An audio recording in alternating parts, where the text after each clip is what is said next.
This is the Writescast Network, brought to you by Dandelion Web Marketing and the Wisconsin Writers Association, and always streaming at writescast.net. In an age of self-isolation, quarantine, and social distancing, it's easy to feel farther from our community than ever before. But it doesn't have to be that way.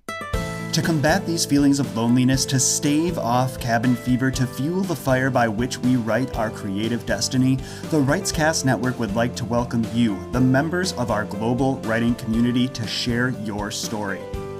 Welcome to episode 2 of Profiles in Encouragement, this new series in which we're turning to you to share your writerly stories of encouragement, your tales of overcoming writing-related adversity, and your journey to become a writer. Why? Because we're all in this together, and we can get through with one another's support. Today's episode features Rita Schunk, Ann Ribar, and Rose Bingham, whose tales will help you take comfort in knowing you're not alone. And listeners, we'd love to feature you in forthcoming episodes of Profiles in Encouragement as well. If you'd like to join us, stay tuned after Rose's story to learn how. Thanks, as always, for tuning in. Now, let's hear from Rita. Hi, Mr. Campbell. This is Rita Schunk here, author of Surviving the Pink Ribbon. This is for your Profiles and Encouragement series, which I'm loving that you're doing. I believe we should take life stories, learn from them, and share the insight. Continue the lessons. There's not enough time in this short message to share details of what I've learned, beginning with the notion of writing a book to seeing Surviving the Pink Ribbon on the shelf of Barnes & Noble and other local stores. So exciting. I will share 2 important lessons, though. First, discovering my why became critical throughout the process. The why, my purpose for this specific project. Having this guided me in the many big and really tiny decisions along the way. And don't keep that why to yourself. When I shared my why, it drew me to people who could help me, and it initiated opportunities for me to help others as well.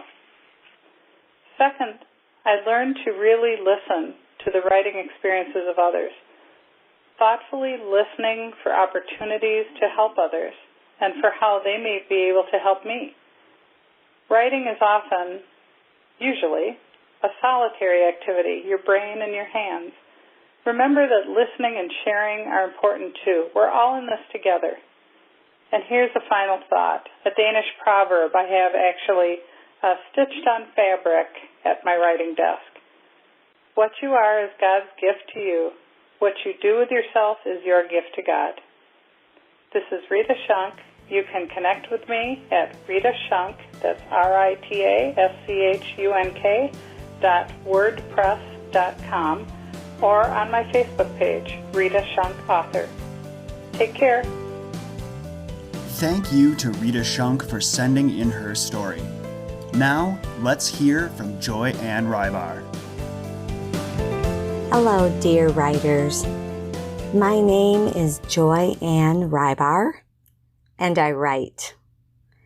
Let's just say that I'm in the second half of my life right now, yet I'm a newborn published author. I write the Deep Lakes Cozy Mystery series, set in fictional Deep Lakes, Wisconsin. My publisher is Orange Hat, and they are out of Waukesha. My protagonist is baker and vintner Frankie Champagne. She embraces her Scandinavian heritage by making kringle pastries and creating a warm-hearted hygge atmosphere in her little shop called Bubble and Bake.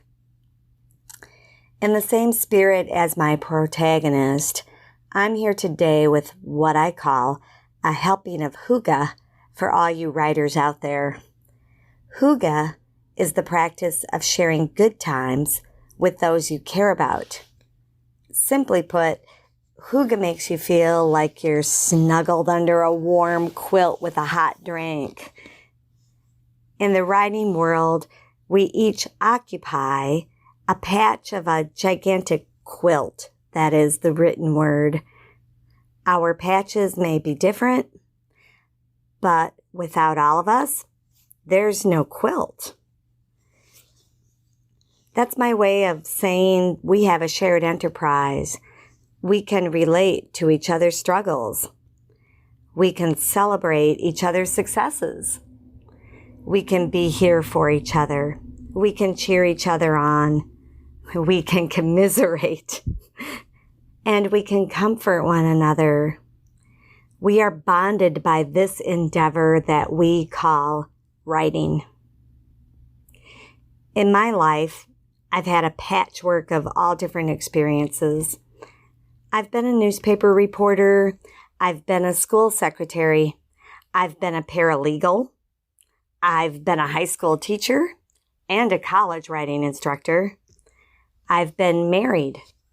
I've been a single mom with 3 daughters to raise alone. I'm a baker, a winery enthusiast, a gardener, and a bird watcher. I'm here to tell you that my life scraps are fodder for writing, and so are yours. Never think your stories aren't worth telling. Take the pieces from your life and use them to create something new.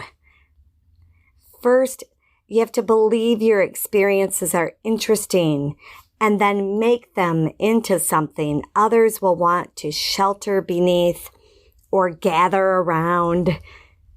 Your words, your stories can create a hygge moment for someone else.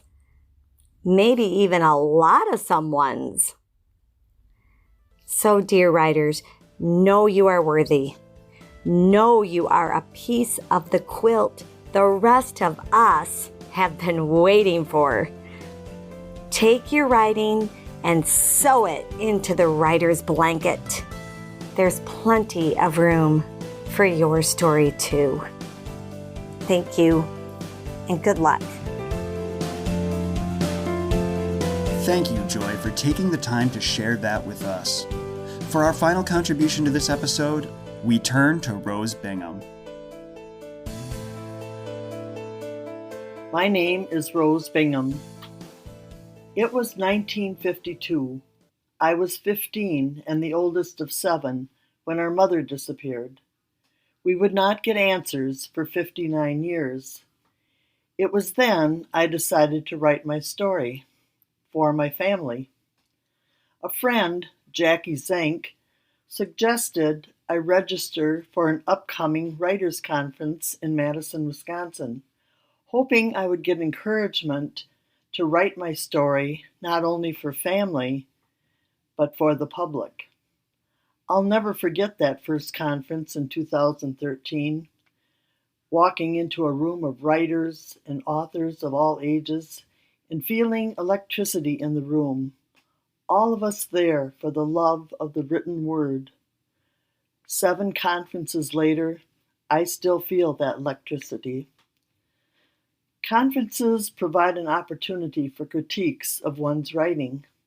I submitted the required first 10 pages of my story, which was critiqued by Christine DeSmet from the UW Writers Institute. 7 years later, I still have that critique, which encouraged me to continue with my memoir with a goal of publication. Writing conferences are precious gems, actually stepping stones in a writer's journey. Educational opportunities are provided for beginner and seasoned writers. I recall the time when terms such as plot, scene, climax were like hearing a foreign language. And I remember the suggestion of imagining a camera being in the scene I was writing about and incorporating at least 3 of the 5 senses. What are the characters seeing, hearing, smelling, tasting, or touching? I moved on to topics of log lines. A log line is a 1-sentence description of what your book is about. And pitching, but not a baseball. Pitching is convincing an agent in 8 minutes that your book is worth being published. It was like graduation when I could understand the nuances of finding an agent and a publisher. You never really graduate because once you get published, you network with fellow writers, you give encouragement and support, and you promote the written word. All of the above topics led me to the goal of publication. Most of all, attending conferences made me believe I was a writer. A guest speaker at one of the first conferences I attended asked the 400 plus participants to stand up and say, "I am a writer." A faint response followed. "I don't believe you. Louder. I am a writer." "I'm still not convinced. I am a writer." You are never too old to be a writer. I'm proud to say my memoir, By the Little Ones of Dolly, was published December 2017. It was a worthwhile 5-year journey. I was 80. I'd like to close by sharing a quote by Nathan Bransford, an author. A quote I have taped to my writing folder. To get rid of self-doubt is unshakable love for your work. Thank you. Thank you, Rose, for joining us for this second ever episode of Profiles in Encouragement. And thank you as well to Rita and Joy for having the courage to do the same. Now, listeners, it's your turn. The Writescast Network is asking you, the writing community, to share your stories of writerly success, a writing-related victory over adversity, or your journey to becoming a writer. So how does it work? First, record a voice memo on your phone that embodies the spirit of community and encourages others or lets them know we're all in this together. Once you've recorded this voice memo, make sure it's no longer than 5 minutes in length. We want to maximize our ability to share as many stories as we can in tidy, bite-sized increments that pack a real punch. Once you've ensured your recording is 5 minutes or fewer in length, send the file to writescast@gmail.com. That's writescast@gmail.com. Don't forget the S in the middle there. After you've submitted your recording, I'll be in touch soon to acknowledge receipt. Remember, the best stories will be those that capture the spirit of the word community. Think along the lines of, if I can do this, so can you, or we're all in this together. I look forward to hearing from you at writescast@gmail.com. If you're willing and able to show additional support for this initiative and for our programming during these challenging times, please consider visiting our Patreon page at patreon.com/writescast. where you, like patrons Laura Hazen and Angeline Boley, can express your gratitude for all of our programming in the form of direct financial contributions that also earn you additional patron rewards. Again, to learn more, it's patreon.com/writescast. Until next time, this is R.R. Campbell signing off. Write on, write well, and take care. This is the Writescast Network, brought to you by Dandelion Web Marketing and the Wisconsin Writers Association, and always streaming at writescast.net.